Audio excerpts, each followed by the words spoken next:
Welcome back, everybody, to Max Mode here at the beautiful Crown Plaza in Norcross, Georgia. And we are getting ready for some Street Fighter 6 action. We're in top 16 now, and we're getting the action underway. Guiding you through it here, I am Zoma. Up, Coach.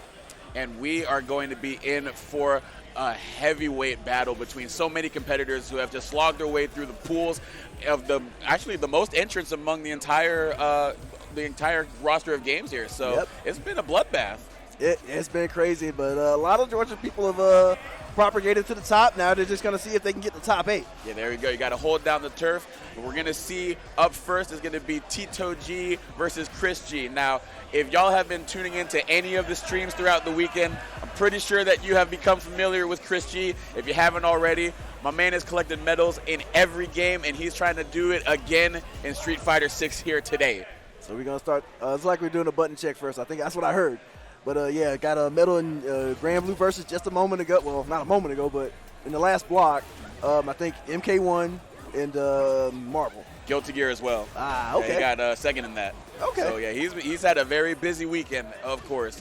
And also he's getting set to be on the winner's side in KOF next tomorrow as well. Mm-hmm. So, yeah, no stopping him. But Tito G is going to try to be that proverbial stop sign. I think if we're going to get the JP, it's going to be a heck of a stop sign. Yeah, got a little bit of those amnesia nerves. It's like mostly for scaling, so he can't like retaliate and then kill you. Right. I think a lot of people that are not JP players breathed a bit of a sigh of relief when they saw those patch notes, just being like, okay, I can get a couple more interactions to play the game real quick. Right. I don't guess wrong and just die for it anymore. I mean, there's still some characters that do that, but he's not one of them. But regardless, let's get in here. Chris G sitting on the modern Chun-Li on the other end. Tito G sitting on the classic JP. Let's get into it. All right, tries to get a jump in on JP, but gets hit by the portal. Overhead, too. Going to throw out the refresh with Chris G jumping on in there, meeting them in the air with the nice air-to-air. That one big thing about JP, that it kind of falls under the radar of all strafes, is air-to-ground normals. Oh, for sure. The normals are a very underrated part of his game. But what's not underrated, everybody familiar with the amnesia, no matter what version it is, it has just so much utility. And you see it there as he was able to set up the back throw before Chris G was able to effectively get his way back out, even in burnout. Ooh, nice air throw. JP's one of those characters you forget have an air throw until it comes out. It is pretty nuts. And what's nuts is that whole corner combo was able to close the round out for Tito G. Round 1 going to him, sitting pretty here as we get into action here at top 16. Which side? Start things off with a drive rush, crouch forward, get the nice little combo. Pressure and Chun, got another one into the corner. Yeah, the drive rush coming in low, not able to block that one. So Tito G sitting in the driver's seat for neutral, getting that nice little 2H there to get them right back at square one. Yeah, well, another one of his nerfs, but it's still a good anti-air. It just doesn't have a inherent invincibility to jump-ins. Yeah, I see no nerfs personally. I ain't gonna lie. But Chris G trying to scoot on in there, getting right past the ground spikes. Jumping on in there, nice jump in, gonna get the spinning bird kick, put him in the corner, and now the pressure's on. Yeah, Chris G is kind of backing up, already a burnout, and JP is just freshly out of burnout, so probably didn't want to press that issue, especially with JP sitting on 3 bars and a round up, right? Yep, now Chris G getting the bar back. Gonna be a little bit cheeky with the drive rush in the command grab, but Chris G able to jump out in time and react, and also get a nice little drive rush combo off of the crouching kick, but OD Amnesia coming out. Mm-hmm.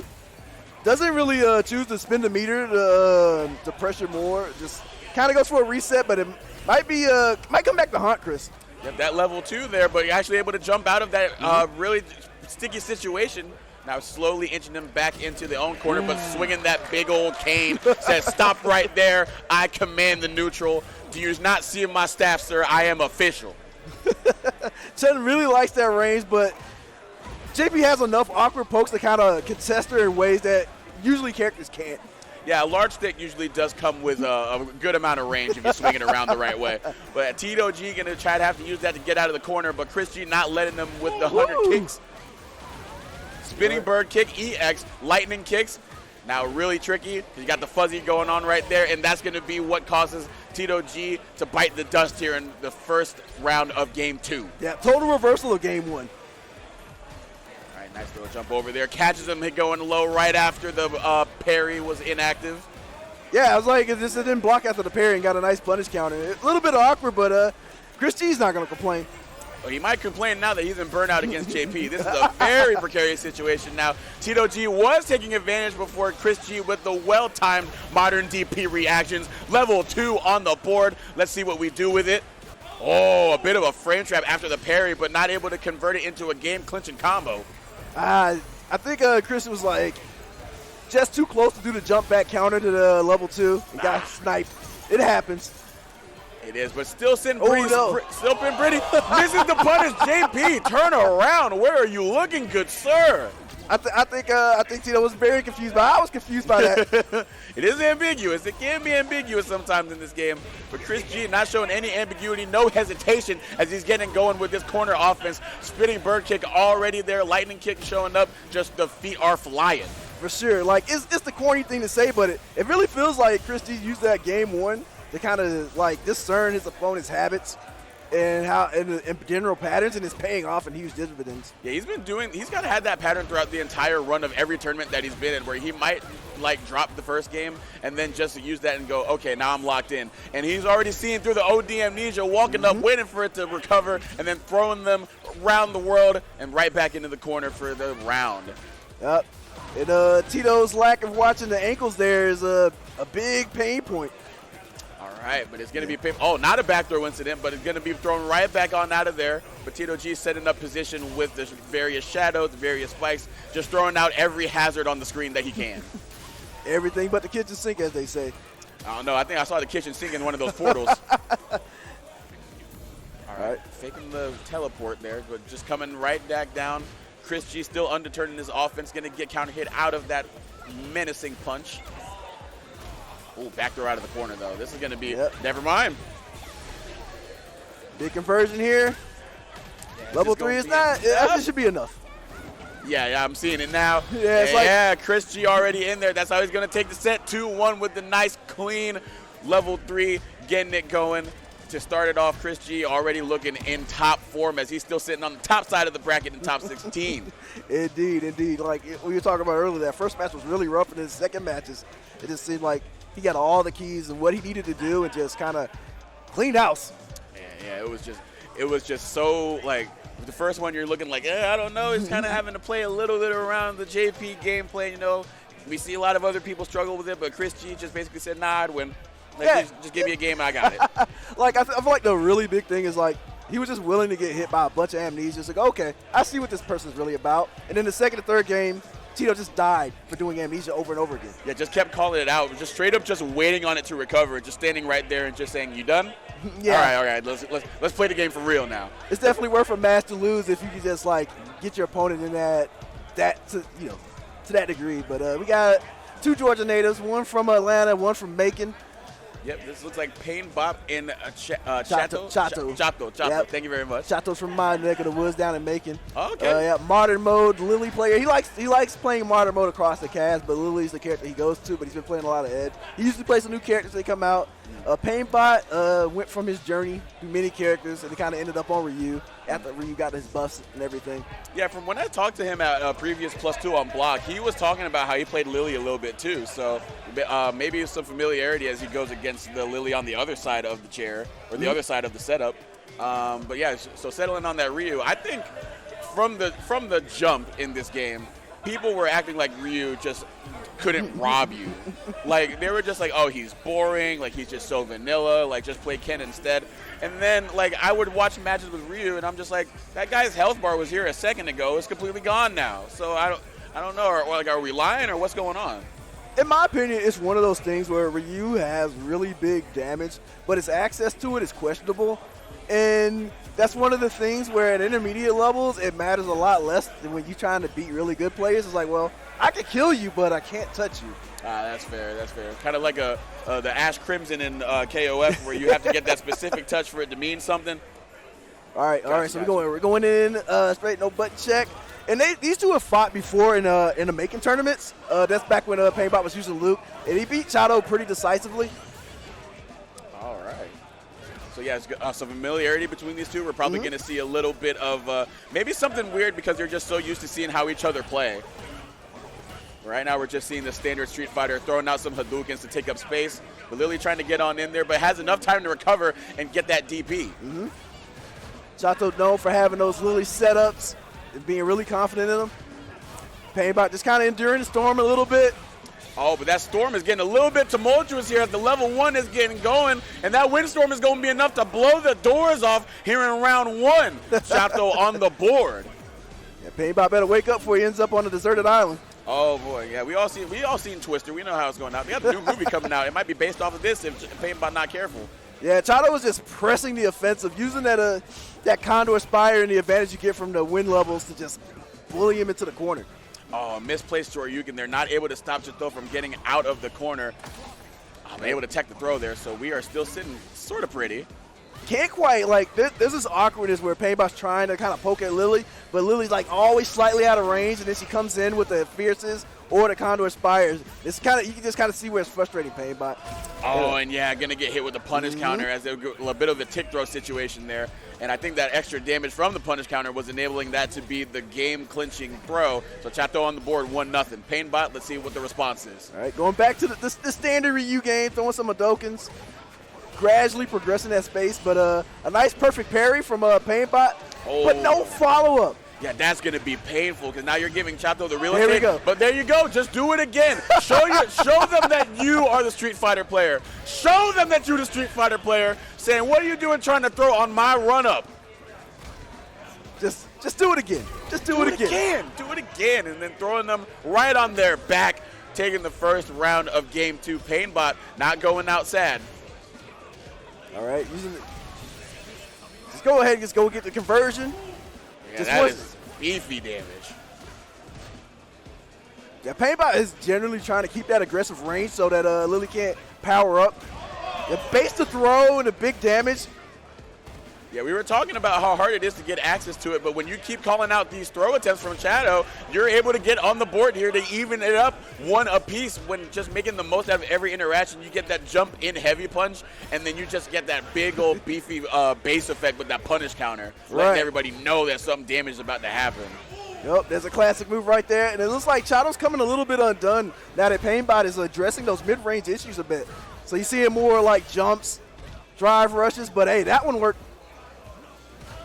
Ooh, the whiff on the throw there, but Chato not able to do anything with it, allowing Painbot to slowly march themselves out of the corner. And now it's getting scary because Chato is now in burnout, so they've got to hold a lot of pressure on the part of Ryu. They don't even have the bar to have a level 1. All right, just EX Condor Spire to kind of force the situation back to a guessing game, and works out for Chato. Now Painbot's the one in burnout. Yeah, it could be a very precarious situation, especially if you get caught jumping in just like that. Oh, but you know what? If it don't work, do it again. Yeah, that seems to be Painbot's motto. Yeah, the motto, though, for Chato is just doing what I know best as a grappler. Just come on in there and get that command grab. Whoa! The Shoryuken recovering in time to punish the drive impact. Painbot again taking the first round here in Game 3. Man. Painbot presses medium or heavy. History changes on that one. All right, now we are sitting back in neutral, but got the shock state all charged up, but it's not going to matter if you're going to take to the skies and Lily, arbiter of the skies in this matchup. Right.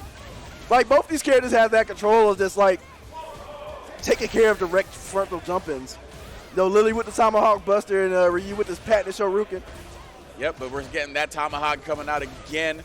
Now we're getting a little bit of a guessing game here, but a sweep is going to put him right back out of it and get him out of the corner as well and put Lily with the back turn into it. Woo! Again, baiting the throw. Painbot just making the most out of that guessing game, keeping Chato whiffing those throws and just coming on in there with the jump heavy punch to send him further into winners top 8. So Chato going to get sent on down to losers. Yep, still got a chance, but like, yeah. Like, I have a theory that every player has an alarm in their head. And it goes off at certain spaces, and when that alarm goes off, they have a specific response. And when someone walks up to Chato, his response is the throw tech. Yeah, it wasn't paying off as we got further into the set. And Painbot smelled blood in the water the second he saw that first one goes. He just goes, all right, let me see how far I can kick this throughout the set. And, well, it took him the whole set. So there you go. Painbot moving on in. Next up, we're going to have Musa versus Dapvip. I know Musa on the DJ, but Dapvip, I'm not quite familiar with. I've seen him in the Discord, though. Dapvip is one of the big TOs who brought Gwinnett Brawl to the Duluth area, Wasteland Gaming, and they ran that for years and years. Historic Marvel player, but is really into Street Fighter 5 and 6. And so he ended up moving to Kansas City. He's still ATL, but he came from Kansas to support the event. One of the training partners of Painbot, others in that Discord. So Painbot actually was telling me that he had to fight 3 Kimberlys in pool, and Dapvip plays Kimberly. He's like, their constant playing is what enabled him to get out of pool. So he's like, I'm so thankful. There you go. You get that matchup experience when you got the homies in the Discord. You ring them up and just say, hey, there's this character that's just bothering me. She keep putting all these paint cans on the screen, and I don't know what to do. But now you got that familiarity. But let's see how that familiarity fares against the DJ of Musa. Musa, I know, I see him at the 404 circuits running wild with the DJ there. There's a bunch of DJs that are out there, but Musa stands tall amongst the upper echelon of that character. Just absolutely great with just maxing out all of the characters' very strong tools. Yep. Like you generally see him at winners finals, grand finals, or just winning in general. Actually, Musa is actually one of the other TOs with Dapvip who started that event. So they both came from the same pool of Marvel players. They started an event, and here they are. Yeah, were they both in the Marvel top 8? I don't know if they were both in the top 8 today. Okay. That's interesting then. All right, so Kimberly sitting on one side, DJ on the other. You got to think in this matchup, you would just kind of want to force Kimberly into doing something extremely unsafe and neutral and then just laying down the damage, because it seems like the onus is going to be on Kimberly and Dapvip to get the pace going how they want, while DJ is just sort of either trying to speed the game up with a nice little punish counter hit or just slow the game down with the air slashers. And you also have the fact that DJ can just use that knee shot to go over a lot of Kimberly's approaches and then forces Kimberly player to rethink said approach. Really good point here. We're getting a first bit of drive rush action here. Now going to put Musa in the corner, guessing him. Missing out on the throw loop, however. Yep. Jumping forward out of the corner is the general defensive strategy in Street Fighter 6, because you just usually take an anti-air back to neutral. Some characters can punish you severely, but most of them can't. So that's the general strategy most people will go for there. Yeah, I'd rather just not get throw looped at any means necessary, because that could be destruction. Take your 10% tax and just move on. There you go. Musa trying not to take any more taxes because he's sitting on less life than the Kimberly, but this is a good start here, getting a punish counter throw there. Oh, able to escape out of that one, though. Yep, Dapvip looking for that perfect parry, but there was no throw there. Oh, that sweep. Kimberly now in the burnout. Oh, not able to convert off of it, though, and that's going to let Dapvip clean up the round. You gave him an inch, and he took a mile. Right. If you don't finish your plate, somebody else will. Yep, you listen to when your mama tell you to finish your vegetables before you reach into that cookie jar. All right, so now, threatening that dash. I kind of like that. Already just threatened the approach option, but Musa able to get him out of there with the throw, but taking that one. Dapvip not committing too hard, just trying to see what Musa's up to, trying to see if Musa's willing to twitch. And Musa doesn't really twitch as much, so we end up having a little long periods of slow play. Yeah, you're thinking that he's going to throw out that triple kick as soon as he sees him really just sort of run up to him, but Dapvip just trying to get a feel for that behavior, but Musa not showing his hand at all in this game one. Like that run under crouch fierce, changes position, gets the corner, blocks this way, and gets the counter hit. Musa feeling really, really cheeky. All right, now we're feeling each other out in neutral, just trying to get space wherever we can. Now running up with the kick straight to the chin. Oh, gonna whiff though. Kimberly was just a little bit down low for the low profile. Slide on in there, get the level 3 going. It's time to face the music. Right? One of those supers even if I lose, I'm just putting myself in a state where I'm better anyway. Yeah, so this is just, a win-win situation here for Dapvip, able to close the round or go into the next round with additional resources. Well, it looks like we're going with the latter. There we go. Musa able to clutch it out there with a nice little drive rush combo. Put the knee right to the thigh of Kimberly. Ooh, there's that crouch fierce anti-air again. One of Kimberly's strongest tools. All right, safe ender there with the air slasher, but you're going to continue to keep space. Run on up there with a drive rush and a drive impact. Get some real good damage off of this and set up the 50-50, but going on with the empty throw that gets teched. Yep, here we go with the throws. What we're going to do with that Vip. Blocks the next jab. No response on the drive impact, but But you're going to get a response on the run-up. We were talking about that triple kick coming on out of there, suspending that 2 bars. As always, just saw the approach and able to spend the rest of it on the conversion, on the drive rush to close out game 1. Musa on the board early. All right, let's see what's going on here. We're just automatically starting with the punch to the draw and then taking the throw, but then we got a sweep and an errant DP. Musa wasn't showing his cards, but now throwing a +4 on the board, and Dapvip saying, nah, we're playing stacks. So Dapvip takes full advantage. We have burnout. We got DJ in the corner. What more could you ask for? Nothing. DJ. A paint can on the screen as well, too, because that enables you to get this combo extension here and set this up. A little bit of a twirl in the air and another throw, but not enough to kill, but that will do it. That's a perfect for Dapvip. Yep, like when DJ is a character that scales extremely heavily off his drive gauge, but conversely, his tools are very tame in comparison when he doesn't have access to it. Yep, and Dapvip just saying, you know, the danger's not necessarily that much imminent when you're burnt out, so I'm just going to force the issue, and we're getting some more of that here with these throw loops. And Musa's getting closer and closer to the point where that level 3 will kill. Actually, that should be the case now. That should be it. Run up. Yeah, that'll do it. Dapvip responding with a couple of perfects, just saying you win the first round, but again, this is the best of 3, my friend. You're going to have to see me in the next couple games, and you might have to play a little bit longer than you have to. So sit down in that chair, get comfortable, because I'm looking cozy right now. It's like, despite all the neutral stuff we mentioned earlier, is like once Kimberly has you in the corner, for the most part, all the characters are the same. Like, you got a reversal, obviously, but that's where she shines. Yep, in this game, the corner is just so dangerous here. That seems to have been the difference in this round, and Dapvip knows it as he's using every bit of the toolkit to march Musa back in there, but Musa also knowing that that is the danger zone, trying to get himself on out of there with any means necessary.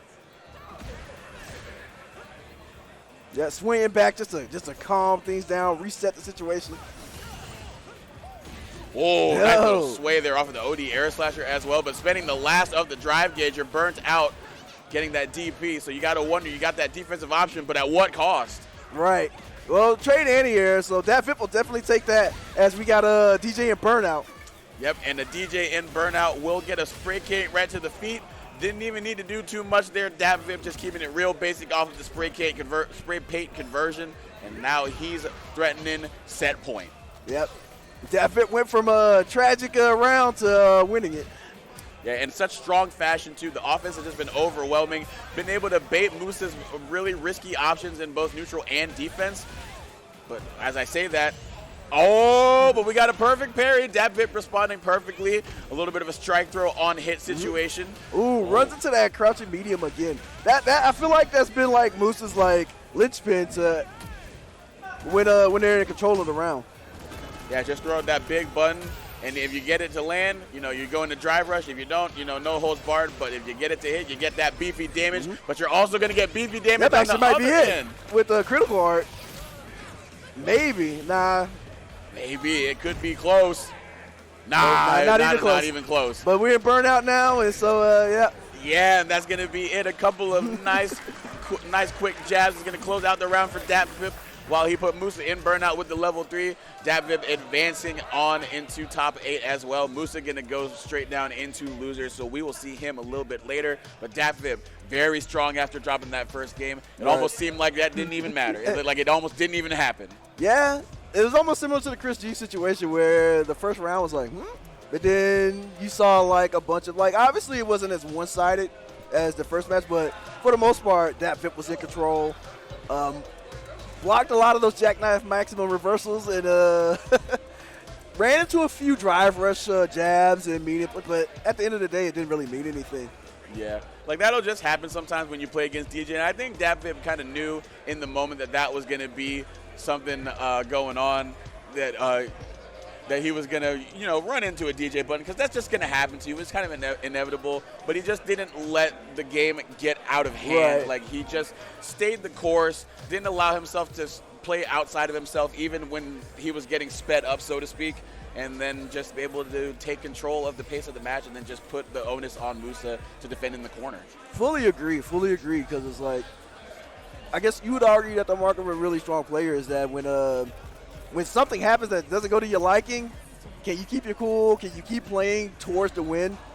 Or do you get timid, or do you back up? Do you start doubting your options? Dapvip never doubted his options. Yeah. And Musa hit Dapvip pretty hard. All right, and now we got Campaine versus, oh, this is a great name, BigButtJacksonPR. So some Jamie versus Aki action, and these are two extremely underrepresented characters in the meta currently in Street Fighter 6, but both of them the recipient of some very nice quality of life buffs. Right, Jamie won TNS at the hands of Punk, so he's become a bit of a hot topic, but we're going to see how that pans out. Yep, Campaine already going strong with the Aki, though. Got the privilege to see him at a 404 local and made this character look like she was a problem. Aki definitely has, like, strong tools. Like, even the weaker characters have, like, legitimately strong tools in this game. And when you have a character like Aki that's kind of squirrely and weird, a lot of people are not going to know. Oh, wow. Oh, not just enough health to survive getting hit by that drive impact and respond in kind. But Campaign staying low to the flow, picking that leg up there and kicking him out of the sky to take the first round. Yeah, not enough help to survive the end here. No. Once you get hit by that's staying with you. What's also staying with you, you get hit by that standing kick from Jamie, punish counter especially. Yeah, that's one of his, like, big tools. Oh, getting on in there with the palm. Speaking of trademark tools, gonna get the shimmy on in there. Not going to go into the level 3, though. Ooh, throw it. Crawl. Jackson PR just going on in there, calling out every option from Campaign. What an impressive return of investment on the offensive end there. Right. And neither of these characters, I should say Aki does not have an invincible reversal, so when Jamie does get into position of what he wants, it is actually pretty difficult for her to get out of there. Yep, and it's going to be made even more difficult after you hold a level 3 like this, because we might potentially go into a tricky situation when this drops. Using that drive impact to just take Aki immediately in the burnout. I like that. Yeah, great resource awareness. But Campaign just gets a nice back throw, so it's not actually, it ended up being too bad. There you go, but now you got to hold it. But getting on out of there, level 3 confirmed. Poison on the docket too, so we'll see if this is going to be enough. And my Magnum Opus not quite enough to secure the round. Yep. Oh, but the drive impact, the Magnum Opus, some would say, of Capcom game dev team is going to be able to secure the round for Campaign. Yeah, Jackson definitely had that little period where you couldn't block because of the parry, so you had to take the raw splat. Yeah, it was just unfortunate there, just running out of time on the recovery. But now we got one drink in our system. Nice dive kick. Yep. So now slowly marching Campaign in the corner, but able to slide on out of there, get the punish counter on the kick, and now put him right back on in there. And bait the reversal for some even bigger damage. We got poison, we got corner damage, and this is definitely Aki gets strong corner combos as well. Yeah, but now Jamie he can get his own corner combos, especially when he catches someone whiff and throw like that. Fake safe jump in the empty throw, gets a drink. But again, there's paying that 10% tax to get out of the corner. Yeah, and that tax is going to actually not really come that much out of the pocket there, as Campaign able to get the return afterwards and get that first round again. Drops the poison on the ground, which poisons the character just for standing over it. There he is. Nice drive, rush conversion. What we got now? We got a little bit of a neutral. Rocking the poison follow-up, but Jamie able to dive kick on out of there. Campaign just throwing out all the buttons that he can to take that neutral. Nice anti-air there, too, and slithers on up for the throw. All right, sister poison ball up for the approach. What we got next? We got it low there, not able to fully confirm off of it, but still able to come in there and get a throw. Got one more guess before things turn dire for BigButtJacksonPR.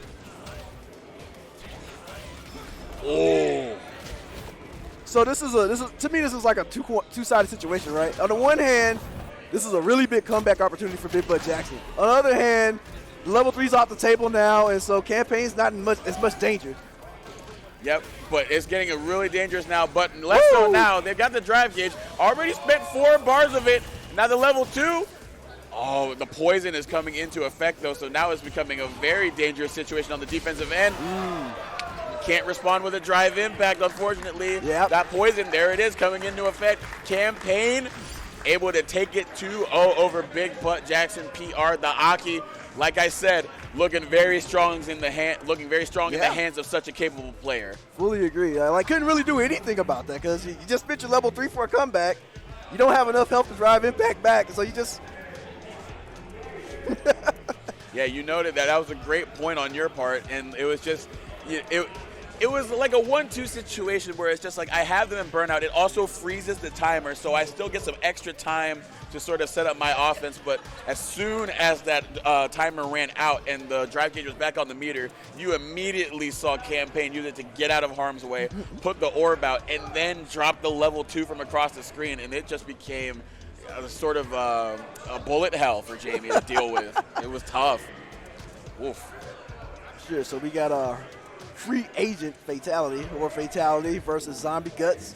Fatality, Atlanta local playing DJ. One of the strongest Smash players that was always operating out of 404. Oh, yeah. Zombie Guts, Kimberly player, was actually defeated by Painbot, and that's how Painbot got into winner's side.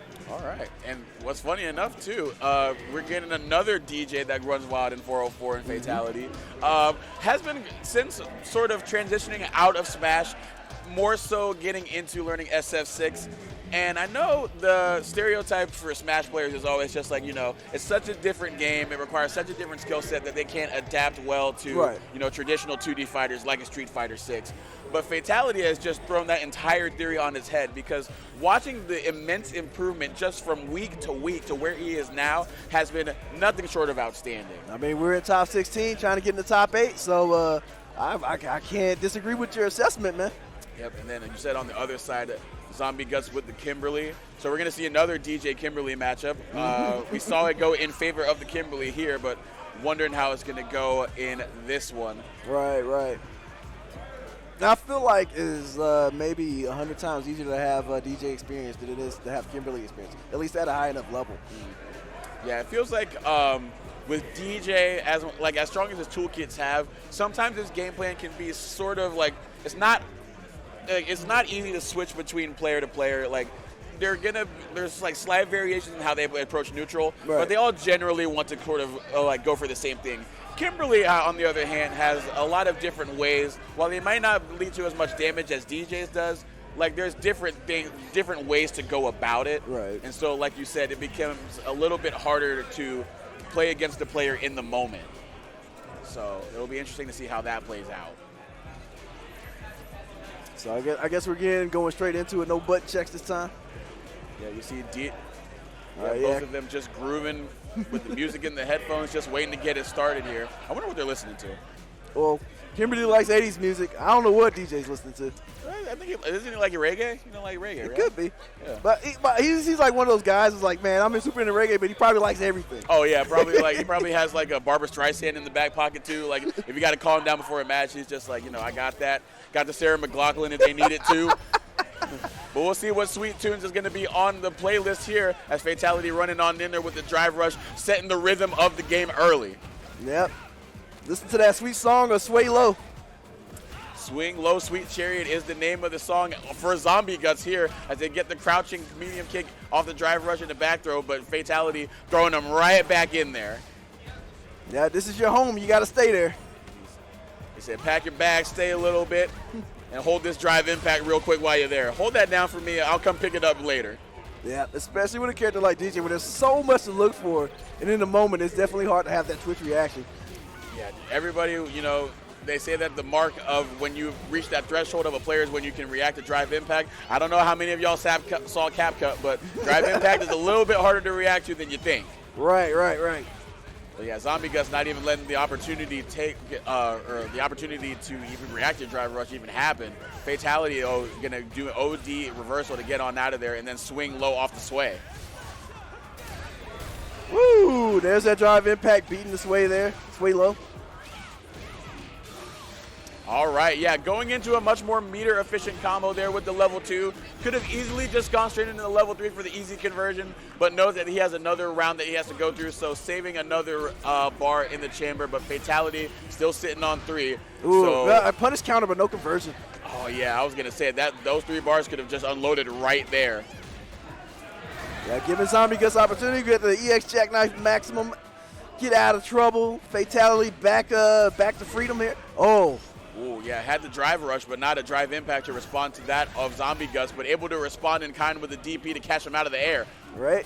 Ooh, exchange, and a little bit of an exchange of greetings there, both whipping the throw. All right, Kimberly in burnout and is not ready. Oh man, we're gonna see the explosive defense or the explosive damage of DJ, or maybe not. Bit of a drop on the combo there. Still in control though, so that's gonna be what counts here. And ready that time. There we go, responding to the drive impact. Face the music, Kimberly. Let me have control of the aux one time, and let me sign this camera real quick. I'm looking good as I'm going up game one here in the set. Drive impact me once, shame on me, shame on you. Drive impact me twice, shame on me. He said a fool man can't get fooled again. Yeah, Zombie Guts, however, is saying that you can't get me again with that ODDP. I think the paint can made that conversion very awkward and kind of saved Fatality a lot of health, but Zombie Guts recoups in the next interaction. Yeah, but we spent all the drive gauge on offense. Now you're getting backthrown, and now you find yourself in a tough situation. But you got the elbow drop from the heavens, hit him with the people's elbow to take that first round. For sure. Like, that's actually a really good point, is that sometimes maybe it is kind of okay to, like, lean back on your offense just to have a drive meter in the pocket. Because there's an alternate situation where DJ, like, slams you against the wall. Yeah, it could have easily gone the other way, but Zombie Guts was able to remain composed and get out of there with the elbow drop, but now finds himself back in a similar situation. Fatality trying to get that burnout going. Ooh, the elbow drop it up, Fatality to the ground, but finally gets that burnout. And now going full aggro. Yep, now running on in there, throwing out the air slashers and then following behind it with a drive rush. Now starting to get a little bit oppressive. But Kimberly meeting him at the pass. That is very brave, but it pays off dividends for Zombie Guts. Yeah, you got to sometimes stick out that button and see where it takes you. And right now, it's taking them the distance, and it's taking Fatality to the corner in a precarious situation where he felt desperate enough to pop that level 3. Zombie Guts now evening out the set. With Hail Mary. Hey, sometimes that's the best way to go. They call it a prayer for a reason, and sometimes it gets answered. It does. But sometimes you're in game 3. There we go. We're getting that strike throw situation off the elbow. Oh, drive impact right to the dome.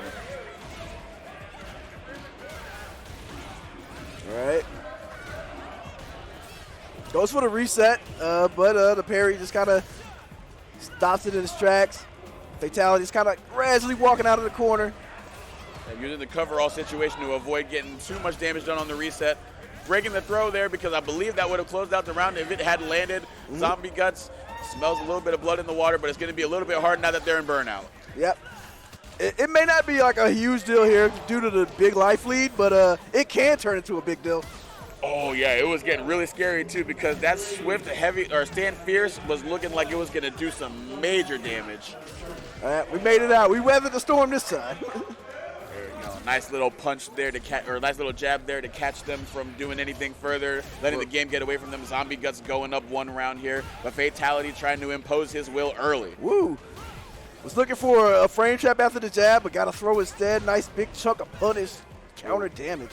Yeah, letting the drive impact go and then trying to elbow drop on out of there. Zombie Guts showing that they do not want to be in this corner, and I don't blame them. All right, we're not dropping that punish counter. Let's see what we're spending here. Spending the level 1. Swift kick right to the sternum. Right on. Yeah, Fatality with the perfect here. Now again, last round situation here. Loser's going to be sitting at home watching the rest of the bracket. So a lot on the line here. Let's see how they respond in kind. And Fatality showing the urgency with the ODDP. Nobody home for the elbow. Swaying out of trouble. Yep, Zombie Guts now going to be able to get that level 3 going. The music playing in the headphones, so it's going to be a buffed Kimberly that Fatality is going to have to go against. But on the other side of that coin, they are now in burnout as well. That's right. But again, it's kind of similar to the last situation where I was going to say they have a life lead and not in the corner, but one of those things has changed. Okay, now again, we saw Fatality drop this combo a little bit earlier. Keeping it short, keeping it sweet, just going straight into the level 3. Now he's going to have the life lead coming up. Zombie Guts is going to have a freshly recovered drive gauge.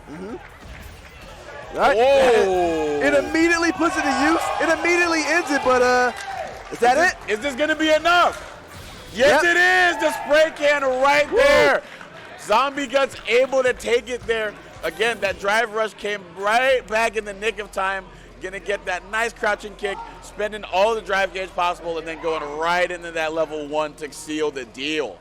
Man, Zombie Guts spent a lot of time in Burnout against DJ of all things, and then it still worked out. Yeah, no, we were talking about, you're putting yourself in a precarious situation, just dumping all those resources on offense. What's going to happen after the fact if he's not going to, if he's not going to die from it? But you know what?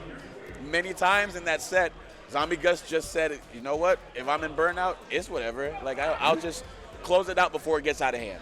I think it was kind of like alluding to one of the matches we were talking about earlier with ChrisG, JP, where you just got to be willing to get hit by stuff, understand things, and not be flustered. It's like, yeah, Kimberly got stunned a lot and was in a lot of situations, but never got flustered, never lost sight of the game plan. Yep, and that's what you got to do sometimes when you're in a high-pressure situation in a tournament. It's just so many things can just go left. You mismanage resources, but you got to stay locked in and just, keep the main thing, and just close the game out when you can. So we saw that from Zombie Guts, and unfortunately that means that Fatality is going to be exiting early. But a top 16 appearance, nothing to sneeze at here because the competition has been fierce, and we're going to see some more of that now. Larcenist versus Mozart. Yep, Larcenist was a very old school player from the very early Street Fighter 4 days, from Savannah. I think he lives in Atlanta now. So I've known him for a good while. So he actually was kind of gone during the Street Fighter 5 era, and he just kind of popped back up in Street Fighter 6, as many people have. And so he's playing Honda. I'm not very familiar with Mozart, so I guess we're about to see what we're getting here. Yeah, getting a little bit of the button mapping there, but the Edmund Honda, I think a lot of people would say mostly effective when you're at the lower end of mid levels. But I feel like if you're able to sort of get going, right. Like Edmund Honda is a hard person to steer off the ship. That is a big boy. But on the other end, there's another big boy, Mozart, with the Blanca. So we're going to see some charged inputs on display all game long. Who's going to throw out that 4-6 first? We're going to see this 40-year-old matchup. There we go. So let's see. We're going to get into it. I think there's not going to be a button check, and I don't think that's a button check because Blanca will always start with an EX Blanca ball to get things started, see what the opponent is thinking about. The Larcenist just opting to block it. All right, gets a nice little jump in combo. Doesn't do anything except for the side switch. Gets a little damage, but that's not enough to dissuade Larcenist for sure. Yep, early burnout, though, because you spend it on that DP. Mm-hmm. I understand that you want to do it while they can't really unload anything to make it hurt more. But, again, you're putting yourself in a tough spot. They're trying to use that short ball to kind of land into the grab, but a good punish counter after whiffing the, I think, forward fierce.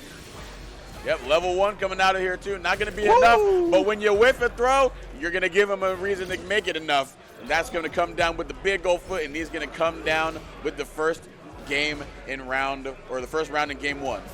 Yeah, name Larcenist because you stole that one out of Painbot's playbook. All right, now Mozart getting things going there with the command grab. Woo! Got the pork chop, putting the blocker ball down. Go. Oh, there we yeah. go. Yeah, there's the matchup check against Edmund Honda, being able to respond to the butt slam. Woo! 2 for 2. Why don't you? Give me another one. I don't know who I expect more, the blocker for having the consistent answer, or the Honda for just making sure that it was true. He's like, I saw it the first time, but I just need to be sure. I need to know. I need you to tell me. Because sometimes people will do it off a fluke. You just got to make sure that it's a thing. Oh, it goes into the level 3. That actually might be it. Yeah, it's going to do a grip of damage regardless. I know that this one does a bunch of stuff, but not enough to close it out. But it's going to be tough. Not able to parry that one, though. Different timing on the OD butt slam. For sure.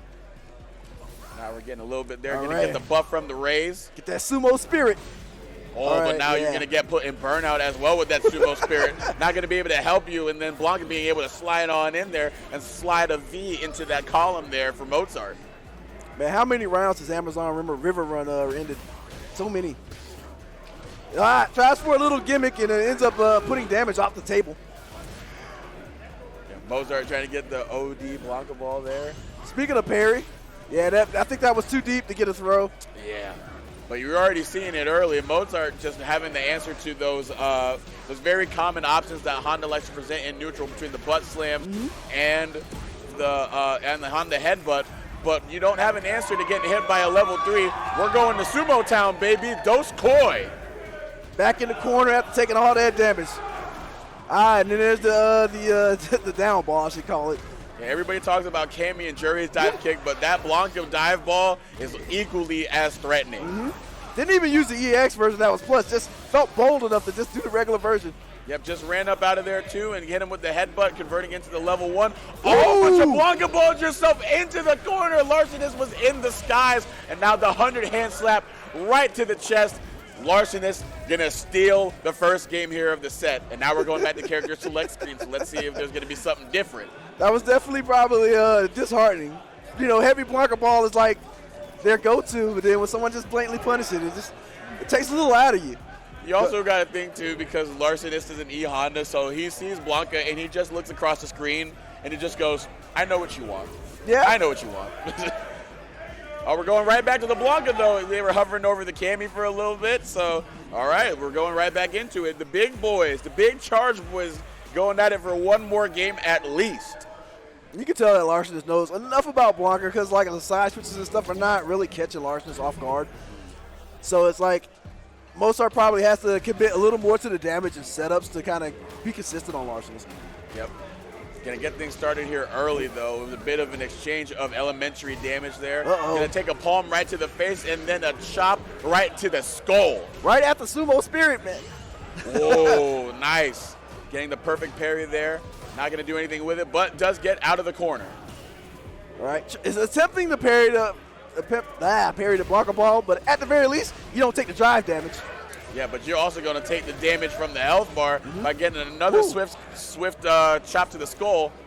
Oh! Ooh, baited out the parry. I mean, at the very least, you got the drive gauge off the table a little bit. Yep, Mozart responding in kind with something similar, not a command grab, but Larson is putting the OD Honda headbutt to get out of harm's way and put a win on the board there. Sometimes all we need is a little super armor. It goes the distance in some of these matchups here. And Larcenist, we were talking about Edmund Honda sometimes just being reduced to only a knowledge check character. And Mozart has passed some of those knowledge checks with flying colors of the perfect parry. But Larcenist just being fundamentally very sound, shimmying, getting the punish counters with the swift chop to the back of the skull. Larcenist in top form. Was not expecting the next jump. And Mozart, with the second jump, gets a big opportunity to turn this around. There we go. Now it's getting real scary, though. Yeah, Honda's sitting on CA now. Yep, attempts it. But yeah, all the Honda butt smashes have different timings, so it's not easy to parry them every time. No, absolutely not. And I think Mozart also aware, because Blanca Ball has something very similar, and he's just going to full send it that time, and now he is on the board here. Larson is still on set point, but Mozart's saying that he does not want to go home early. Yep, pushing it in. We're already in the corner. He's baited that throw out many times. We've seen this sequence about maybe 4 times already, I think. Yeah, it's been what's been enabled Larcenist to just get the better of the set so far. Oh, a bit of a charge off there. The headbutt winning, though. Yeah, I believe the headbutt does have a generally stronger hitbox than the Blanca Ball. Yeah, it definitely does feel to snuff it out. And Larcenist is going to snuff out a win here with the perfect on the board, going up 2-0 over Mozart. The Edmund Honda going into the next round. Mozart, unfortunately, going to have to sit down and watch the rest of the brackets from the cheap seats. But you know what? When you go against Edmund Honda, someone who's piloting him as strong as that, there's not much you can do. That's right. I mean, there's a thing I would like to point out is that you never saw Mozart did Blanca doll setups. None of the powerful level 2 setups. It was all just trying to kind of chip damage away off of Honda, which it's not easy because he's a strong defensive character. No matter how you want to put him in the game, he doesn't die to stuff like that. Right. Yeah. Tanky character, and then also it doesn't do you any better when you bite on the shimmy as much, and you're letting the Honda get all of that damage on the come down right there. So that's making the rounds a little bit shorter while you're trying to play the long game. Edmund's just trying to get on out of there and go home, get some meat stew in those bones, and get ready for his next match. And the next match that we're going to get ready for here on Musa's side is going to be Vantage Gunshot versus Bsida. Okay, so Gunshot is somebody who hangs out on one of our Discords. He's from New York City, the Bronx specifically, because they're New Yorkers. You got to say which borough they're from. And Bsida is like one of the online players from a long time ago, kind of like Larcenist. Played a long time ago. I actually did not know they were from Georgia. I just thought they were kind of an online player that was pretty good. But recently came down to Macon and won a tournament there with Ken in a pretty dominant fashion. And I guess since they're here top 16, they've still been doing pretty well. There you go, yeah.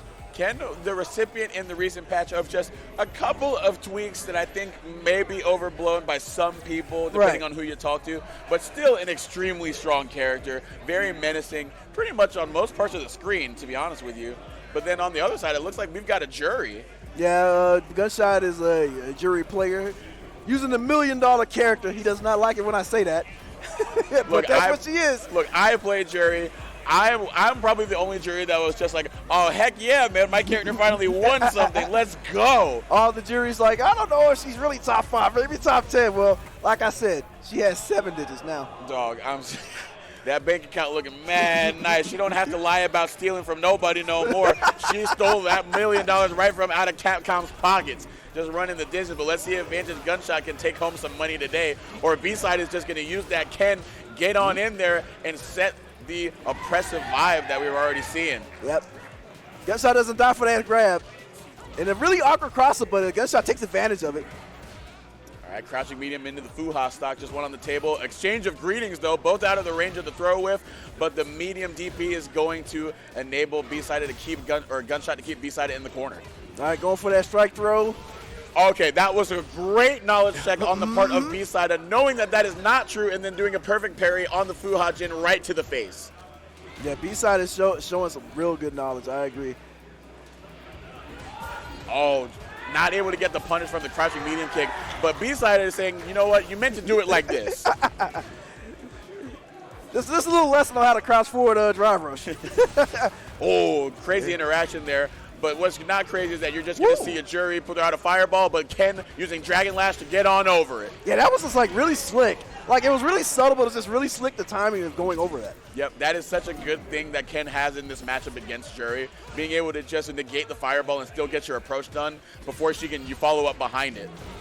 Right, because usually most characters kind of have to commit a little harder, but speaking of committing, yeah, you're going to commit to that ODDP, and you're also going to take a level 3 for your trouble, saying, why don't you, look, I know you spent something, let me at least make it worth your while. Whoa, reprises with the jab. Oh, yeah, but yeah, now you're in Burnout, and if you know anything about Ken, he loves when his characters and the other characters in Burnout, because he gets to do something like this and bait out a medium DP because you thought you were going to hit a button. Great job by B-Side just to selectively wait right on that interaction. Yeah, not in any rush, but still keeping the aggressive tone. It's a really hard balance to keep, but you see B-Side pretty good at it. Running up with the crouching medium punch and getting the throw, but throwing him a little bit further out of the range instead of a back throw. What? Whoa! The OD Shoryuken coming in clutch to stuff the drive rush from Jury. B-Side putting an end to the nonsense. Ooh, I love that. Using the fact that Jury tried to test the fireball and coming in with the drivers for the punish. And Gunshot's almost dead from it. From that one decision to absorb one fireball that would have done 1% chip damage.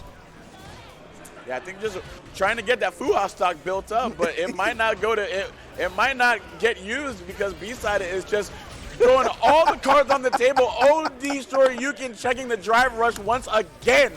B-Side going up 1-0. Gunshot kind of sitting in the other chair wondering what he can do now. And it's not even like that match didn't have like big chunks where Gunshot was in control. It was just like one decision led to get slammed into the corner and just losing. Yeah, both of these characters, funny enough, it just seems like you make one bad decision against them, and that's the round. So I think Gunshot may end up being a little bit more selective in what tools he opts to use in what situations, because Bsida just seems to have an incredible knowledge of this matchup, from checking the Fuhajins to running up behind and punishing the recovery. But it's not going to look good here as he not got the jump-in starter. All right, Fuhajin being laid down at the floor. Bsida slowly making his way, advancing, crossing up over, but then getting the back throw.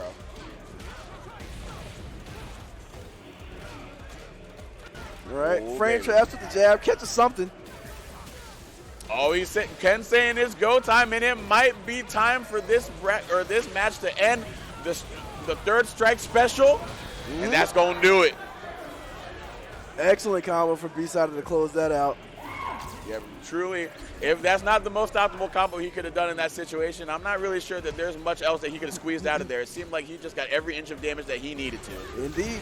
And there it is again. Not afraid to die. And those are the scariest players in the fight. When they're confident overall, they're just not afraid to die for their decisions. Yep. Yeah, you have to also think, like, Bsida is up a game and up a round. So he's just saying, why wouldn't I just try to do that to check the drive rush? Because worst comes to worst, I can just drop this round and it's all good. But the Feng Shui engine is going to come out, but not going to get too much with it, except thrown into the corner. Looks like that engine stalled. Yeah, might need to get that checked into the shop. Ken, a licensed mechanic, is saying here, I want to check that engine for you real quick. It's going to cost you. Oh, not able to check that drive rush, though. Gunshot trying to get something going there, but pausing because that ODTP might be in the back of his mind, and that allowed Bsida to get right back on in there and start him and get his turn back and then take the set 2-0. Yep. Good stuff from Bsida. And it's like, despite how that kind of came across, there was still like points where Gunshot was like completely in control, but it just flipped on his head almost in an instant. And that's the game that you play with either Ken or Jury. It's just, with Ken, it's just so scary because you want to threaten this as much space on the screen as you can. Right. But you also forget that Ken not only has answers to a lot of those, but gets a substantial reward on those same tools. So you saw that there when he jumped over the Fuhajin with the Dragon Lash and got the corner carry that set up that very scary situation in Game 1. Right. And then checking the Fuhajin in Game 2, and then just letting the OD Shoryuken rip in the face of the drive rush, not letting Jury do what she wants to do. Right. Like I think that's probably Bsida's greatest strength, is just spreading those decisions, being willing to block, being willing to EXDP, being willing to just jab sometimes, willing to throw, delay. So you just don't know what's coming out of Bsida. And I think that's what kind of makes that caliber of player scary. So yeah, Bsida is going to advance further into the bracket. And now, I think this is the final part of this round of Loser Top 16. We have blendoben versus No Round Brown himself, Pokchop. Right, Pokchop, definitely well known around these parts, and well known probably around the world for his very much high charisma and prowess at Tekken. And blendoben is, again, from my neck of the Wisconsin, Middle Georgia. And he comes to a lot of the Macon tournaments. So he is a DJ player. So Pokchop, we're probably going to see Blanca. Maybe Marisa, but generally we see the Blanca. Yeah, and I guess Pokchop, as he's gone to 404 so many times, has run into Musa, has run into Fatality, and just has some familiarity with the DJ matchup. So we'll see if that comes into play. Or blendoben can throw a curved Blanca ball, so to speak, and throw Pokchop for a loop. But I will definitely say that we will be in for a good one if he does go on the Marisa, because I've seen his Marisa versus Blanca games, and they are a treat. They're an absolute treat. So Pokchop is just one of those players, like, the quintessential play with your heart kind of person. But, once you've built up enough experience and you can get a read on how people operate, that's a play style that can be really dangerous or hard to play outside versus, like, the super logical people who are just steady and consistent. Because, like, they can do the thing that you just, like, they won't do this here. They won't do this here, but then they'll do it. At the exact right moment, they should have done it. And you decided that they weren't going to do it. Yeah, and then you're just sitting there like, why would they do that? And why are they winning for it? What is happening? That wasn't right, but I'm wrong. What's going on here? That is Pokchop in a nutshell. He's beaten some very powerful players in Street Fighter because of that. So I think a funny thing, too, is you probably are familiar with the Jam Tekken Slam, where they got all of the new personalities in the fighting games. Like they had them playing Tekken, so they got like some streamers to get into Tekken and see fighting games for the first time. Right. Lily Pichu, a very popular Twitch streamer, was a participant, and she tweeted recently, "I finally chat recommended me watch fighting game community, like the masterpiece of the fighting game community video, where Pokchop is just yelling for like 20 minutes, having that rivalry going back and forth." So now I'm just like, man. So now she's seen that video. She knows the Pokchop experience, and that is a great world that we live in. Yeah, it's like people know like he's spreading outside of the FGC, like you say. But here we go.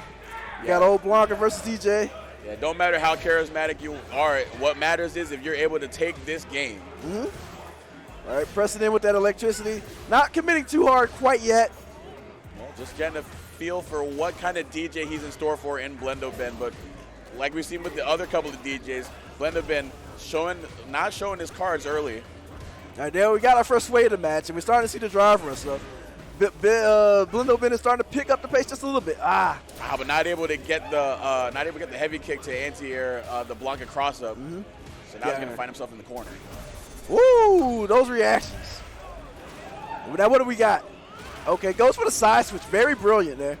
Yeah, I like that. Just take the positioning, and that is going to enable you to get another drive impact combo with their back against the wall. The empty jump off of the mix-up and baiting the ODDP, the last-ditch effort on the part of Pokchop. blendoben going to happily take that and take the round here in game one. That was just like the perfect set of sequences. It was like, well, everything you played go exactly how you wanted it to. Yep, you just got everything you wanted and then some. But Pokchop now starting to impose his will, having blendoben in the corner, trying to jump out, but not going to be able to anti-air it. Jess is backing up, getting some space. blendoben using those Sobas to kind of check the neutral. Ooh, swift kick right to the jaw there. Drive rush on in there. Oh, it's getting scary there. Getting hit on the other side of the jumping normal. Crossing yourself up.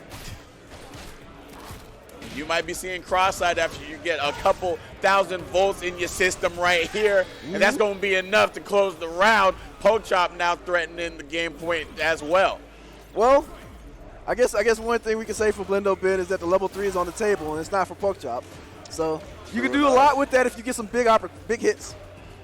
Sure enough. Yeah, ooh, that air-to-air. Yeah, we've seen DJ level 3 do some work, but Pokchop, like with that air-to-air, not letting blendoben have the room to breathe, but that kick is going to help him get some mileage. Yeah, just wow. Nah, we're gonna go right back to the ground, right back in Blanca's control. Oh, but yeah, another swift kick punish counter. Just trying to drive Pokchop to that corner. Missing the anti-air too, so now Pokchop has an even more commanding life lead where he otherwise could have had a anti-air combo that could have turned the game on its head. But what is going to turn the game on its head is blocking that sweep from Pokchop, but not going to do anything else other than use it for corner carry. Yeah, not a lot of resources went into that, and given how much blendoben is losing, it might come back to bite him. Or maybe not. But doesn't finish the punish counter combo. And now Blanca has the install. It's very scary. Tried to drive rush on in there. Pokchop not letting it happen. Taking the first game of the set. Yeah, outwardly challenging Blanca level 2 is generally not the best idea. No, and I understand that you're low on life. Like, chip was going to be a factor, but I mean, at some point, like, I think you play the waiting game. I don't know, but we'll see. Well, blendoben already getting started here. Yep, looking much better now. Yeah, blendoben's like, I just want to get away from this chaos for just a second. Yeah, let me collect my thoughts real quick. But Pokchop just saying, "Welcome to the hell zone, my brother." Yeah, this went right under that standing fierce and got some nice damage. Another slide right back, or another slam right back down onto the hard concrete, and then a conversion off of the low swipe into the special shock. Pokchop taking round one. Maybe that was too telegraphed. Woo! As maybe was that some ODDP shenanigans. Now blendoben gonna get the distance of it, set up the 50-50, but able to get the perfect parry, but not gonna be a true throw punish. Yeah, too deep, unfortunately. Just trying to drive Blanca in the corner, but Pokchop sitting on a full drive bar. So this situation is not super scary if you stay on your P's and Q's. Oh my gosh, just using the leg, down here. poking him right back down. Woo, just Sobots. Let's just see what you got. Let's see what you got. Yeah, just stick that leg on out there. It worked in the first couple of interactions. How about just doing it in a different flavor? And I got some flavor in your ear. Word out to Craig Mack. Let's see what we're going to do here. No. Oh, baby, yeah, it's looking scary. This definitely looks like round 1 or round 2 of that last game. Yeah, a little bit of a back massage here, but this is nothing. This is not a massage that you want in this situation. Oh, you don't want that either. So a situation that was just going perfectly in Ben's way might just turn out to be the complete opposite now. Yeah, what turned into a sweet dream might end up being a nightmare, but not going to get punished on that OD Sobot. Mm-hmm. Yeah, blendoben has been pretty accurate on those Sobots so far, outside of the EX one. Oh, able to tech the throw on the other side, though. Level 2, Pokchop trying to give himself all the chances in the world, slowly walking up instead of spinning it on the Blanca ball. But yeah, here we go. Running it. Yeah, tried to drive reversal and got punished for it. There's a knee shot into the sway. Classic, classic. Man, that is tough too. You can see that Pokchop was starting to get things going in his favor with the level 2 install, but not able to impose his will, even though blendoben was in burnout, and I think he just let blendoben just have a little bit too much room to work. Right, right. And there's that. Pokchop loves that move, and it just generally is pretty accurate with it. Yeah, just missing his mark that time, though. But we still have another game that we got to go through. And it might be a quick game if we keep whiffing on those ODDPs. Now Pokchop is slowly inching blendoben into the corner. Woo! But that drive impact is threatening to not that time. Now, that was supposed to be a plus, but I guess Pokchop may have did something slow. Maybe. Yeah, I was shocked to see that counter hit pop up. But blendoben probably very happy to see that on his screen and just saying, hey, you know what? Christmas came early for me today. I usually don't get this. If you're offering. Yes, I must have been a real good boy this year, even though I played DJ, because a lot of people would say that I'm a villain. Yep, back to the game. Pokchop, speaking of accurate, that move has been pretty, It's like boy meets floor. Yeah. blendoben definitely has an intimate relationship with that concrete. Yep. Trying to stay on his own 2 feet this time, though, but Pokchop is just trying not to let that happen. That OD Sobot is going to get punished this time, though. All right, hits the sway, nothing happened. We're just going to slow it down a little bit. Slowly backed out of the throw range, and now that's going to whiff, and that punish counter is going to lead into this big level 3. It's getting very scary for Pokchop, who is now on his tournament life. A lot of damage and get almost to the halfway point of your burnout. So there's a lot of benefit blendoben got out of that. Yeah, we saw a very similar situation. I was going to say, Pokchop spent the level 2, so we're going to see if he gets in there. But now he is in himself in burnout. blendoben now has the drive gauge to pop drive impact. You can do nothing about it.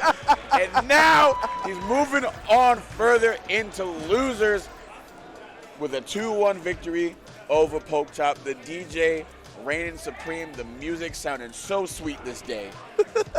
That's one of those things where, like in the heroic stories where it's like the big invincible person just running at you, but the real answer is to stand your ground and make your last stand, and that's what Benji did, and it worked out perfectly.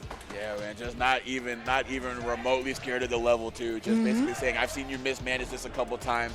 I'll just wait my turn and then go the distance after that. So that was good on blendoben. Pokchop, unfortunately, is going to be out of the tournament, but we're going to be moving on into losers top 12. But first, we got to pay some bills. So we got to give a quick shout out to some people that are helping make everything possible. Right. There we go. But right now, before we can get to that top 8, of course, we got to make our way through top 16. And we're going to get BigButtJacksonPR and Zombie Guts sitting on down to see who gets further into the Street Fighter bracket and who's going to get into that top 8 on the loser side. Damn. I mean, I really don't know what else to say. I feel like we've sort of seen it all from everybody just in this block alone. That is true. So, like, now we're going back to the people we've already seen earlier, so we got to tell a different story with the same characters. Yeah, but, of course, a different matchup altogether as well. Jamie with Jackson PR and Kimberly with Zombie Guts. It's going to be crazy. The big punish counter to start things off. Not looking good for BigButtJacksonPR. And Jackson PR is immediately just kind of getting sailed in the corner and is really close to losing, but nothing like a turnaround, like a drive impact reversal. Yeah, great bit of active defense on the part of Big Butt Jackson, sitting calm underneath the spray can pressure and then immediately responding after the drive rush to the drive impact. And now you're putting Zombie Guts in the gamut of their own, but they're going to respond with a perfect parry and get a nice little corner combo on out of there, and then back throw off the strike throw situation, get the DI combo into the corner. It's looking scary again. Woo! You can do whatever you want to me, but you will not drive impact me. You can throw me, you can counter hit me, but you will not drive impact me. That is a statement that Jackson PR has put on the table. I just saw 8 different reversal of fortunes in the course of like 20 seconds. And you guys can't see it, but I basically just threw my hands up in the air after the 8th one, and I just said, all right, man. All right, Jackson PR going to get into the corner. A nice throw tech on the part of Zombie Guts. Another one on the, wow. I'm not going to tech that one, though. The empty jump can only be defended against for so long. Got the third drink, so we got the command grab on the table, so the corner is even more dangerous. Oh, yeah, I'm feeling saucy today. It's Saturday night, and the feeling is right, and we're going to get some good drink in us that's going to help us fight. Wow, okay, nice. I went quiet there because I wasn't sure how much damage they could eke out of there, but it was just enough to get that perfect. Big Butt Jackson PR taking it the distance with the optimal combo off the level 3, going up 1-0. I feel like it was like the perfect moment for silence because I think we were just waiting with bated breath to see what was going to happen. Yeah, I didn't want to commit to anything. I didn't want chat to be like, oh, this guy don't know what he's talking about. He don't know Jamie damage. And you're right, chat, I might not, but I know now. Yeah, if you don't say nothing, they can't accuse you. Yeah, but I also do know that if you whiff a grab in the face of Kimberly, she gonna make you pay for it. But on the other side, if you're not true with your safe jump, Jamie got you as well. All right, gets caught by the last hit of the Rekka. That first drink on the board. All right, we're in burnout again, this is what we saw from Zombie Guts last time, is just pumping that drive gauge for all it's worth for offense and then having to survive afterwards. Yep, and already starting the round with the OD teleport. Again, being very generous with that drive gauge. Again, using the drive rush cancel. That's another 3 blocks off the board. And you're spending it even more on the drive impact, just letting it lay all on the line. But level 3 is going to reward your expenditures, get a nice little ROI. Nice little APR this time around. Well, there's that parry again.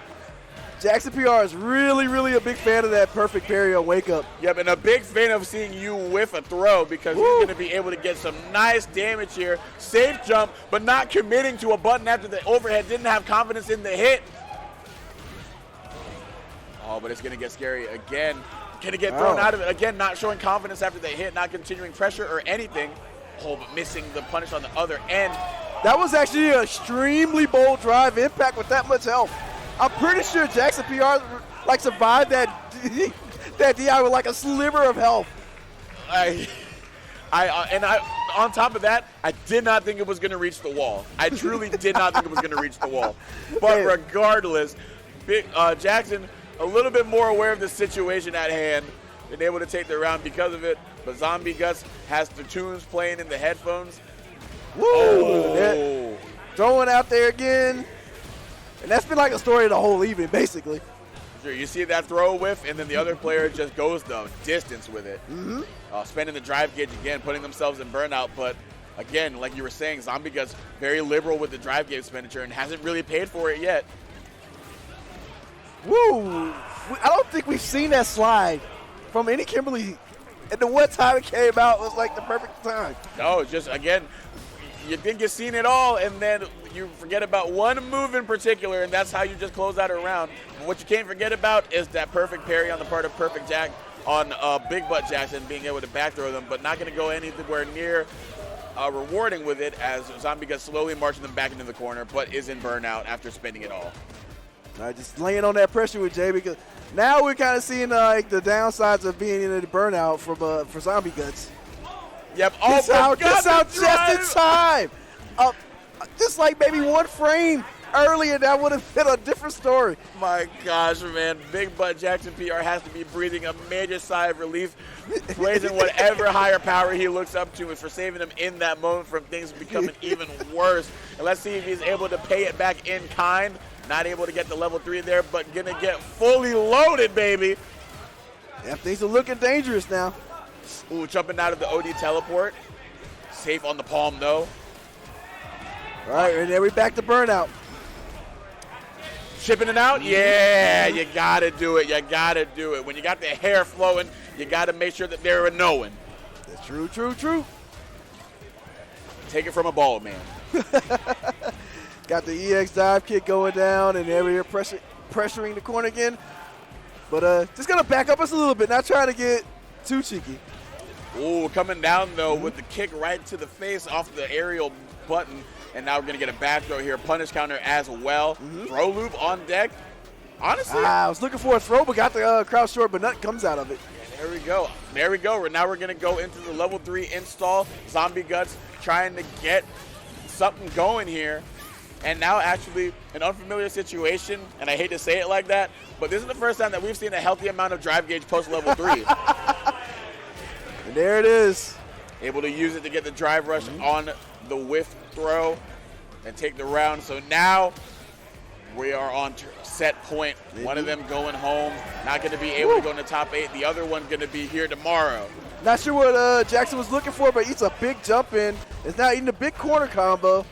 Zombie Guts is getting a big payoff. Whoa, that drive impact was actually ridiculous. An equally risky one on the part of Zombie Guts, but it's going to pay off. Running up for the throw, not quite enough. Able to take him a slide on in there with the perfect Zombie Guts, able to take it 2-1. Do you remember this is here? Nah, I guess you don't. Nope, I did it the first time. Just making sure you're aware. Just making sure you're aware. Good stuff from Zombie Guts. Very high octane, risky style, but you know, if you're right, it pays off in dividends. Yep, and I think they had a little bit of life to play with too, because look, it was nip and tuck for a majority of the set, but in that game 3, right, Zombie Guts was just rolling down the river. Indeed. All right, got the 2 Georgia players back up, Larcenist and Musa. I think they met in tournament, I want to say, and Musa coming out the better, I want to say, but I would have to go check the archives, but that's just my guess off the top of my head from what I remember. Yeah, we're going to get DJ versus, I think, E Honda, correct? Yes. So this will be a new matchup for the stream here today. And honestly, full disclosure, not one that I've been privy to seeing in a high-level setting as well, because, number one, Edmund Honda not very well represented in the higher-level landscape of Street Fighter 6. Right. But then even then, you don't really necessarily see them go against a DJ, because I think from the E Honda players that I've talked to, they don't necessarily like dealing with a man with the sway and the man with the air slashers. They don't like it. So it's interesting to see how that plays out. Yeah, and like the up kicks will stop a lot of the stuff he wants to do if he's sitting on charge. So it's not something that you can just kind of press on to DJ. A lot of his antics. So you kind of got to know your straight up ground game mid range, which Honda has good tools there, but that's not what most Hondas want to do. Yep, this is going to be a top 8 qualifier, so a lot on the line here. The winner, of course, going to advance to tomorrow's top 8. That's going to be streamed here on Scruffy City FGC, or actually no, on youtube.com/datafgc at 11 a.m. So we're going to make sure we're trying to get a seat there, and who is going to be watching said stream on their YouTube desktop. So we'll see how that goes. All right, so we got 3 matches left, including this one. So stay tuned. We're almost to the end. Some of you may be sad about that. Some of you might be ready to get something to eat, but regardless, we're gonna get you through. Look, and if you need more Street Fighter 6 action, like I said, tomorrow 11 a.m. you'll see the qualifiers at 11 a.m. for Street Fighter 6 on youtube.com/FGC, and we will see which one of these 2 are going to be in that stream setup. But it looks like Musa wants to get it with a nice cross cut on the ambiguous Honda headbutt. Hey, ain't no cross cut when you're a charge character. Oh, true. My bad. Yeah, you just got to hold down and then forward up. I'm thinking like I'm jury right now. Just a little bit of pressure with that target combo from DJ.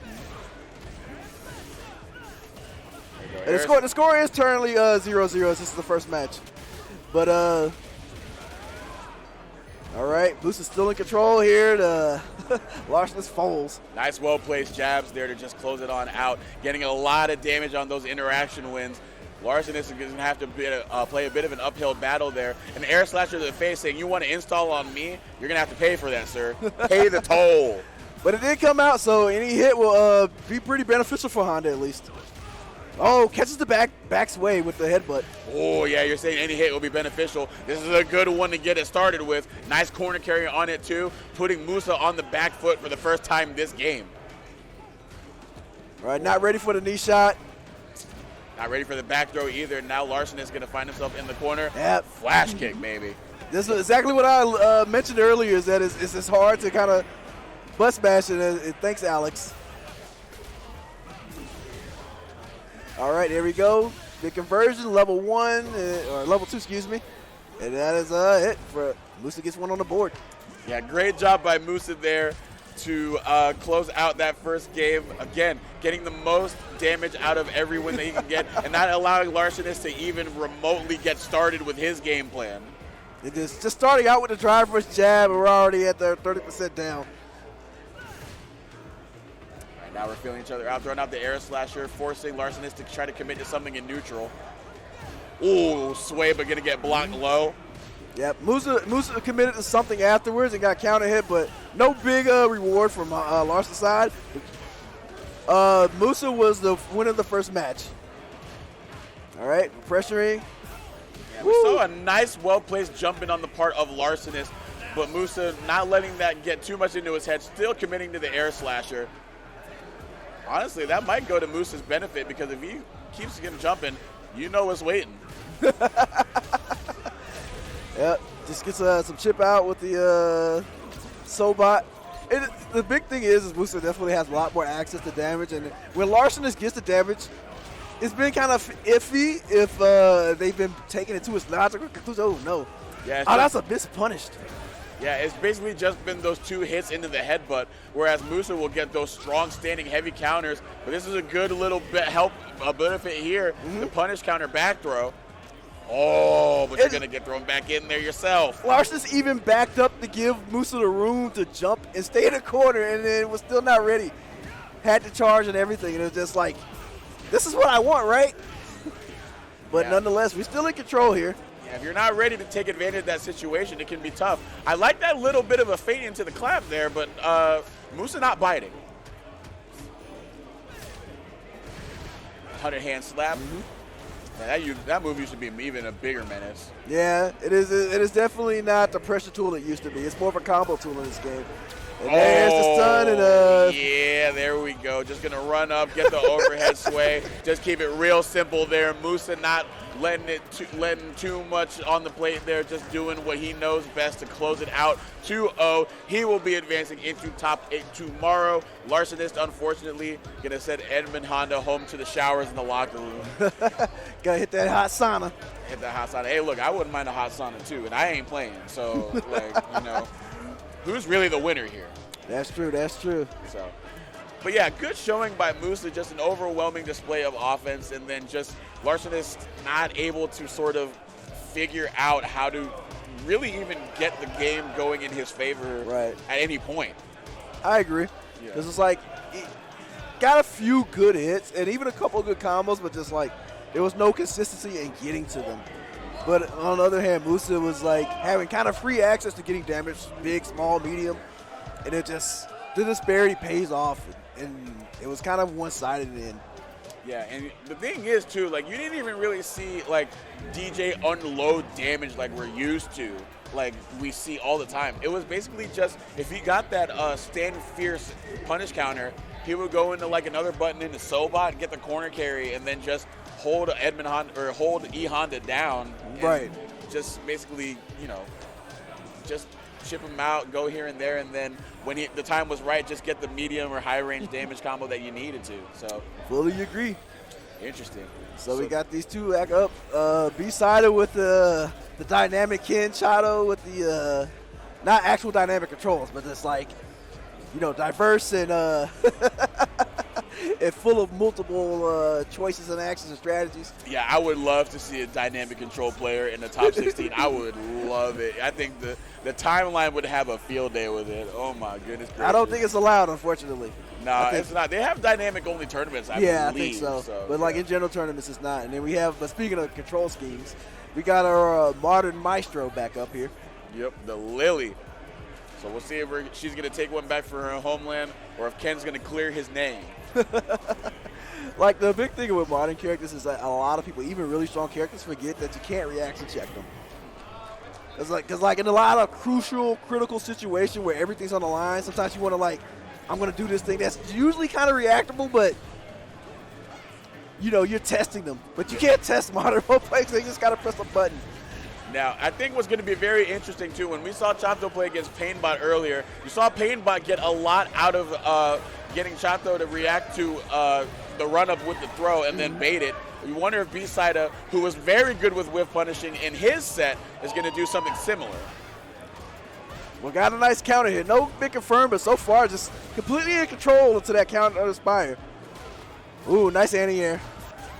All right. Yeah, Chato trying to get on in there, spending the drive gauge to do it. And now Bsida going to do it in return, but not going to commit to anything too much there. Ooh, not out of range for the target combo, but no retaliation there.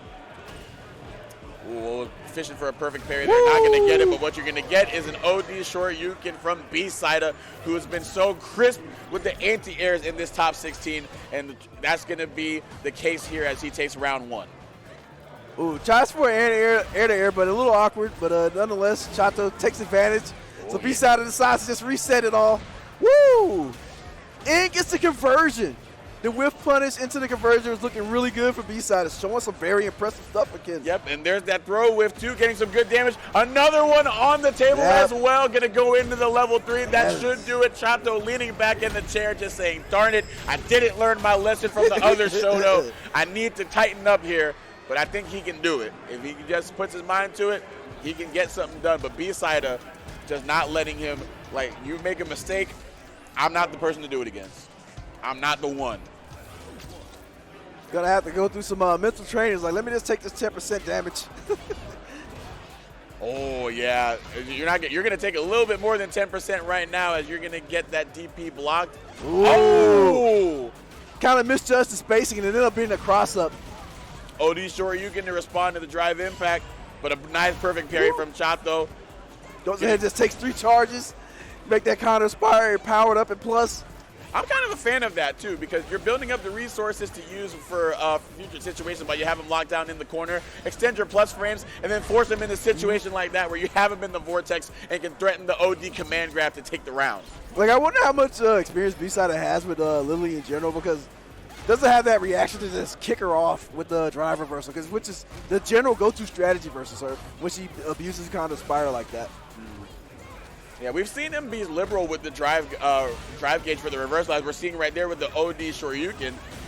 Oh, I like that, using the projectile invulnerability to get on in there and then get a level 1 combo. Chato not going out sad, and he's going to swing it on in there to get on the board 1-1. We were saying that he could do it, and he's proven it to us. Right. Now it's even games. Like again, that's another thing. Is like, is Bsida aware that the charge gives EX counter Spire projectile invincibility? Because that's definitely another thing. Like when Lily's sitting on charge, you really got to think about what can happen to you. Yeah, it's just a bit of a knowledge check there. And again, that comes when you play against a character that's not very well represented. Lily, I think, really only has a couple of notable players in terms of the high-level competitive scene. So not only do you not get to really play against the character, you don't get to watch the character, but what you can watch is getting punish countered right to the dome. Yeah, I'm not sure what Chato was going for there, but Bsida gets like another chance at life because of it.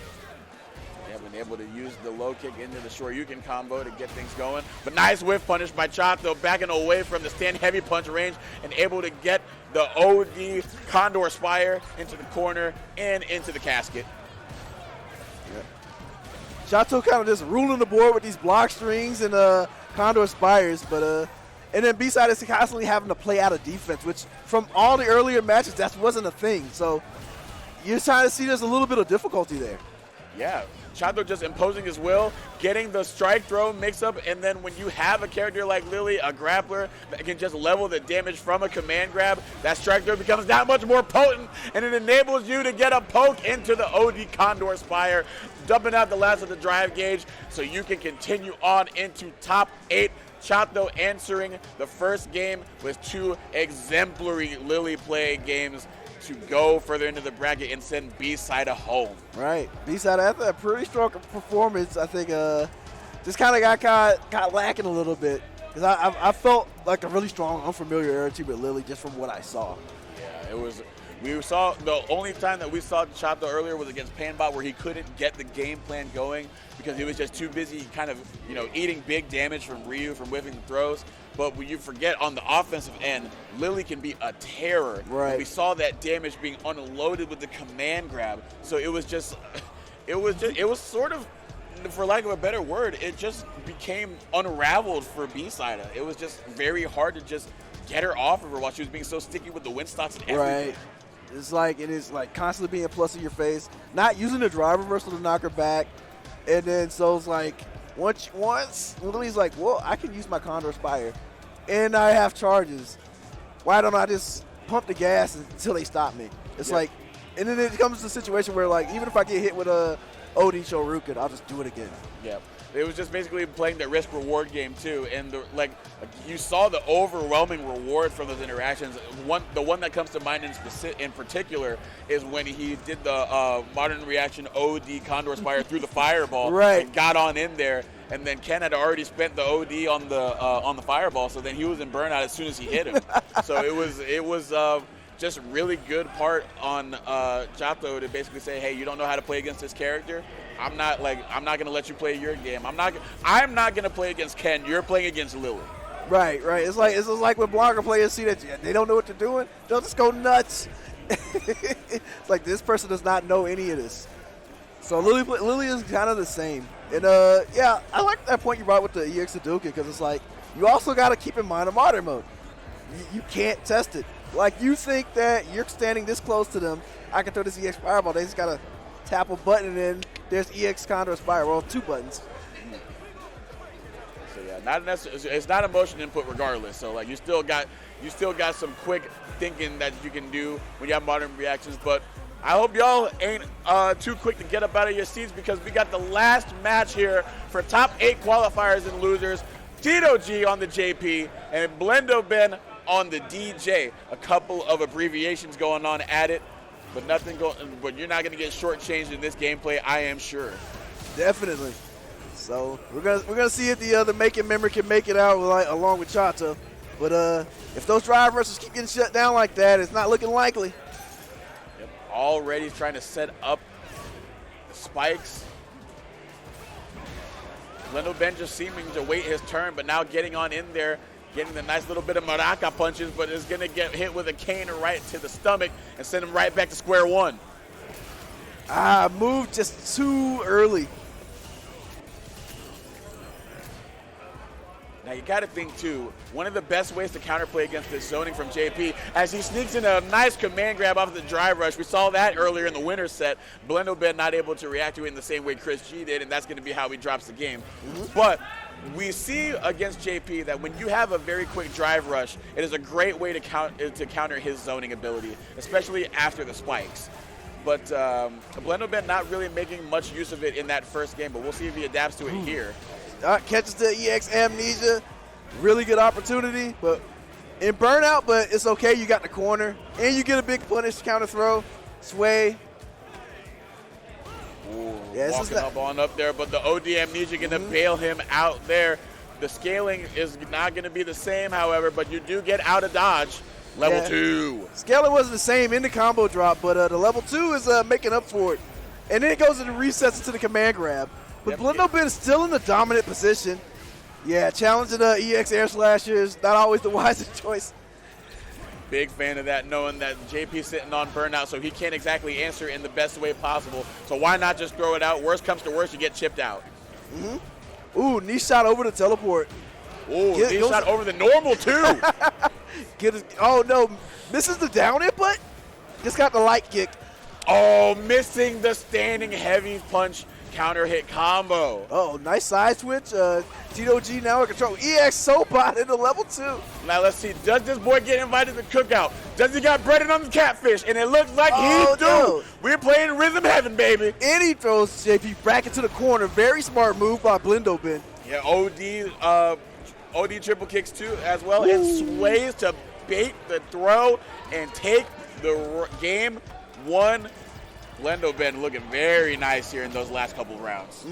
Like very rocky start, but found the rhythm and then, well, let me just run at him. Sometimes that is just very much the answer. Yep. Just pound him down. Jumping out of harm's way of the drive impact though. So this is going to be a real nice combo on top of sending blendoben across the screen in JP's favorite position. blendoben not being able to respond in a good manner other than getting his drive gauge chipped out as well as taking some additional damage. A lot of people don't actually know how to fight that situation where he's just like slamming it down. It's like blendoben is kind of one of them. Like when blendoben is mid-screen, maybe a lot more comfortable. It's like, but when those spikes start coming out, you know, you got to actually know the logic before you can move. Yep. Like usually you want to cover that distance, and then what JP does, like when you playing catch, you want to look to where they're going, not where it's at. They'll put the next spike like slightly in front of it. Oh, nice neutral jump. Yeah, a little bit of KOF action there. I was just on myself. That portal trade with the against the EX air slash would probably save Tito a lot of heartache. Oh, but not able to confirm into the level 3 though, dropping to the ground right when that spike became active. But still sitting real pretty. Level 2 coming out. Level 1 also just dumping it all. Tito G. All right, Chato. Well, yeah, that level 2 wasn't going to stop that drive rush because it had already gone past it. It's like, you know what, let me go ahead and invest a little more in this. Yep, crazy enough, recovered in time to pop that level 1 in response too. So great awareness on the part of Tito G to answer that drive rush. And now we're sitting at 1 game apiece. Top 8 qualifier, you try to sway on in there, but those orbs are still active during level 2. Oh, what a whiff punish, but does not get the link from the drive rush. Damn. But a great idea. Yeah, a big opportunity missed there, giving Tito G a new lease on life. Wow. I don't know if either player expected that situation. So I think there was like a brief moment like, huh? Yeah, the blendoben able to figure it out in the scramble. But not able to figure it out there. Spins the ODDP, whiffing it. And that's going to be a nice corner combo for Tito G, who opts for the reset and going to punish the drive impact, but can't do anything else with it because he's in burnout, much like blendoben is currently. Whiff right in front of DJ, but Ben picks the exact wrong button to press. That was blendoben's win right there, and it turned into Tito's. That is just so unfortunate. You have the situation that you need to close it out, but sometimes your finger just doesn't do what you want it to do. Your mind just tells you to go to a different button, and that's just the exact wrong button that you wanted. Right, forces a trade with that crouch fierce, but not with the portal. Yeah, nice link into the 2H after it as well, but it's not going to convert anything too crazy. Right. Little small nickel and dimings from the throws and sways. Ooh. Oh, but not in time to punish the whiff on the throw. Not going to get back thrown, punish counter as well. Whoa, catches him on the ground with the shadow. And now level 2 could potentially be coming out. Yes, indeed. Yep. Tito G looking to wrap it up here with a strong joy in his own right. And that's going to send Tito G in the top 8. All right, JP takes the crown. Yep, a very familiar sight. Tito G riding the wave of the strong character, the man standing strong with the shadow loop powers. Right.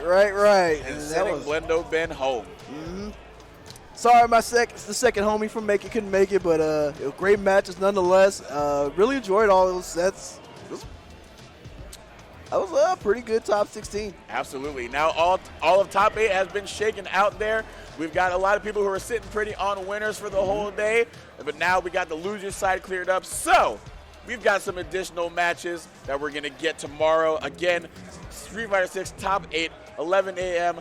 on youtube.com/datafgc. And what's also going on the other side of the docket during that time on Scruffy City FGC's Twitch account, Tekken 8 top 16 at 2 p.m. Eastern. So if you're a big fan of any of those big two, definitely hop in. And KOF is also going to have their top 8 as well on the data page. So a lot of really good action from some really great games and some really great players. And I've just been excited to be a small part of it. I have been Zoma taking you through this top 16 alongside Coach, and been glad I went through KOF. Now here with Street Fighter 6, so had a great time commentating. Glad you guys tuned in to watch. Glad to have great matches. Glad to have Griffin City FGC doing this great stream for us. So Zoma already kind of pointed out the stuff you can watch tomorrow. So if there's anything you want to check out, please hit those follows. Check out all that social media, and because Data and Scruffy are always up to something, so you'll be checking out their stuff in the future. But I got nothing else to say. Don't want to fluff it up. So we're going to release you for tonight. Hope you had a great night, and please tune in tomorrow. Take care. Take it easy.